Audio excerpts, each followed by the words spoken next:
প্রিয় দর্শক, স্বাগত জানাচ্ছি নিউজ প্লাস 24 এর আজকের আলোচনা।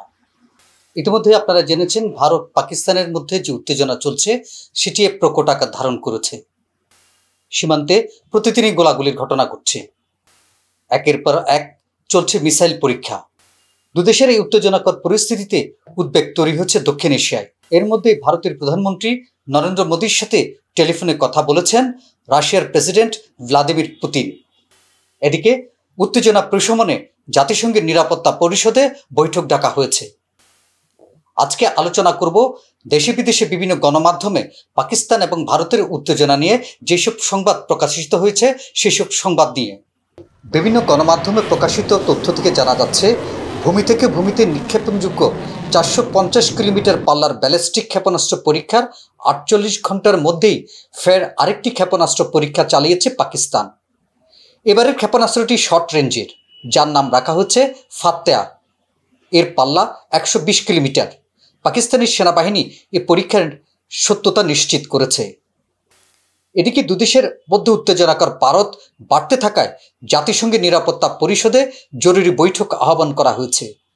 পাকিস্তানের অনুরোধে ডাকা এই বৈঠকে ইসলামাবাদ ভারতের সাম্প্রতিক নানা সিদ্ধান্ত এবং আঞ্চলিক নিরাপত্তার পরিস্থিতি তুলে ধরবে বলে জানিয়েছে পাকিস্তানি গণমাধ্যম।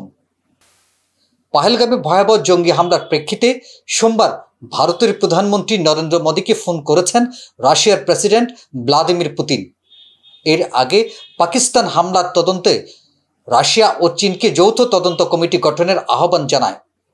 এদিকে টাইমস অফ ইন্ডিয়া জানিয়েছে, জঙ্গি হামলার পর থেকে টানা 11 দিন ধরে নিয়ন্ত্রণ রেখা বরাবর পাকিস্তানি পোস্ট থেকে ছোট অস্ত্র দিয়ে গুলি চালানো হচ্ছে। ভারতীয় সেনাবাহিনী তৎক্ষণাৎ পাল্টা জবাব দিচ্ছে। এই উত্তেজনাকর পরিস্থিতিতে শান্তির বার্তা দিয়েছে রাশিয়া। পাকিস্তানের পররাষ্ট্রমন্ত্রী ইসাক দায়ের সঙ্গে ফোন আলাপে রুশ পররাষ্ট্রমন্ত্রী সার্গেই ল্যাভরভ দ্বিপাক্ষিক সমঝোতার উদ্যোগ নেওয়ার আহ্বান জানিয়েছেন। রুশ পররাষ্ট্র মন্ত্রণালয় এক বিবৃতিতে বলেছে, নয়াদিল্লি ও ইসলামাবাদের মধ্যকার উত্তেজনা আমরা গুরুত্বের সঙ্গে দেখছি। পহেলগামী জঙ্গি হামলার পর ভারত ও পাকিস্তান একে অপরের জন্য আকাশসীমা ব্যবহার বন্ধ করে দিয়েছে। এর ফলে আন্তর্জাতিক ফ্লাইট চলাচল ব্যাহত হচ্ছে।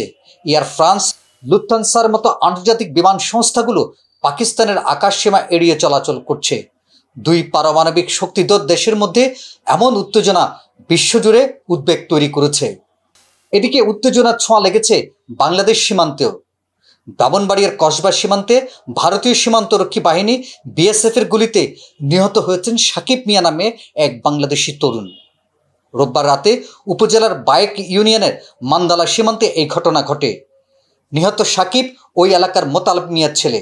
সকালে তার মরদেহ পরিবারের কাছে হস্তান্তর করা হয়। ভারত পাকিস্তানের এই উত্তেজনা উদ্বেগ বাড়িয়েছে দক্ষিণ এশিয়ায়। এখন দেখার বিষয়, এই উত্তেজনা কিভাবে প্রশমিত করে নয়াদিল্লি এবং ইসলামাবাদ। আজ এ পর্যন্ত। আগামীকাল কথা হবে আবারও নতুন কোনো বিষয় নিয়ে। সে পর্যন্ত ভালো থাকুন, সুস্থ থাকুন।